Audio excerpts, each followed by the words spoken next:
Good morning. Happy Monday. It's good to see you all again. I hope you had a great weekend. Now, we are starting into a new text set and a new theme of texts. And the theme for this set of texts is the passage of time. Stories that involve something, someone, different things, and how they change and evolve over time. You may feel one way when we start the story, and you may feel a different way by the end of the story. The passage of time is an incredible kind of antagonist. And what I mean by antagonist is the driver of stories. Incredible antagonist for pushing stories forward. And so we're going to read 4 stories in the next week and a half that deal primarily with the passage of time. Our first story up is the Quilt story. There's a couple things that I want you to be thinking about as I'm reading this story. The first is, how does the story make you feel? Does it make you feel calm, happy? Does it make you feel depressed? Does it make you feel excited? And how do your feelings change as we go through the book? Second thing I want you to think about is about how much time passes in this story. Think about from the beginning of the book to the end, and notice for little clues along the way about how much time has passed during the story. And then the final thing I want you to think about is, what is the author's message? That could be kind of the moral of the story, a little bit like the theme, but what's the main idea that the author is trying to convey with this story? And a lot of what the author is trying to convey is often thinking about how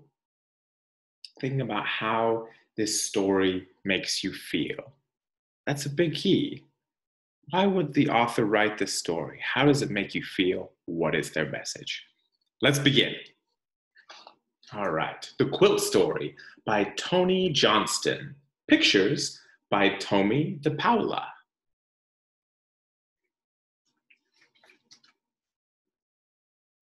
A little girl's mother made the quilt to keep her warm when the snow came down long ago.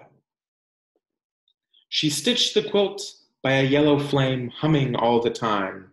She stitched the tails of falling stars, and she stitched the name Abigail.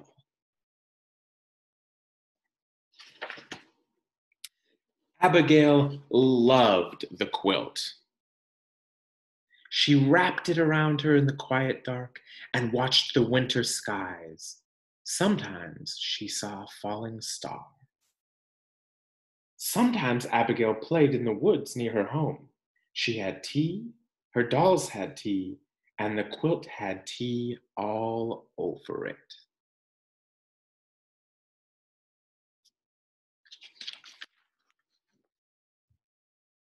Sometimes she pretended the quilt was a gown.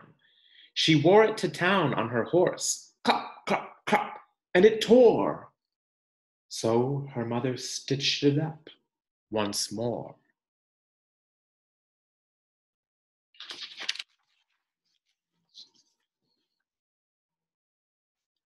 Sometimes she played hide and seek with her sisters. She laughed and cried, "Don't peek," and hid under the quilt, and everyone found her. Sometimes Abigail was sick.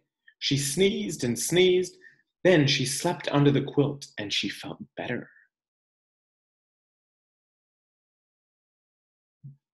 What are we thinking so far? How is this book making you feel so far? They built a new house in the woods. Abigail's father built it with his hatchet. Chop, chop, chop. He built her a new bed. Chip, chip, chip. He made her a new horse, too. He worked until curly shavings covered the floor, and everyone sneezed and said, "Welcome home," and was glad. and Abigail felt sad.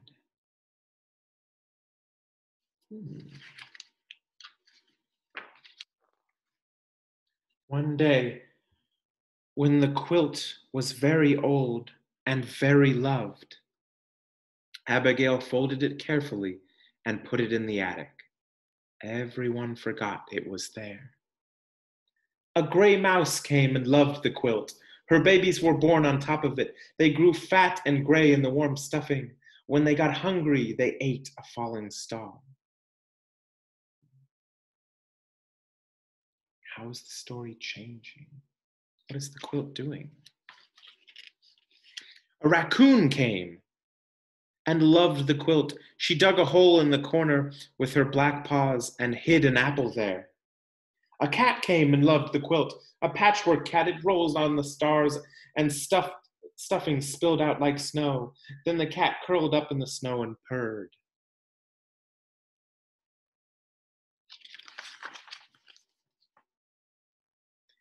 Kitty, kitty, called a little girl. She found her cat.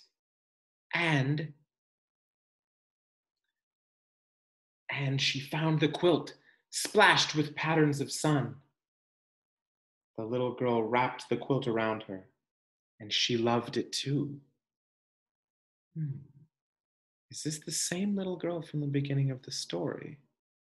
Interesting.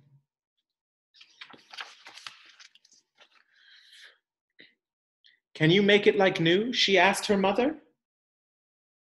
So her mother patched the holes. She pushed fresh stuffing in. She stitched long tails on the stars to swish across the quilt again.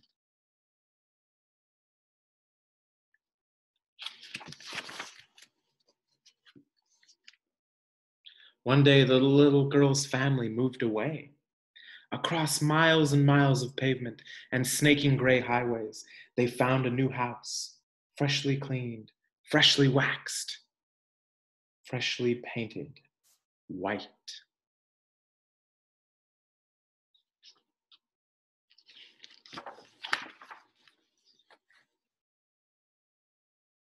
So her mother rocked her, as mothers do.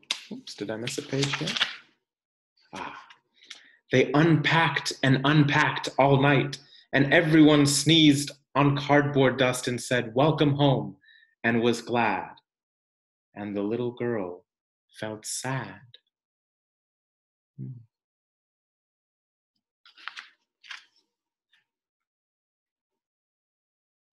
Everything smelled of white paint and boxes.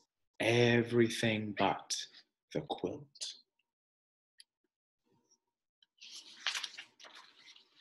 So her mother rocked her as mothers do, then tucked her in, and she felt at home again under the quilt.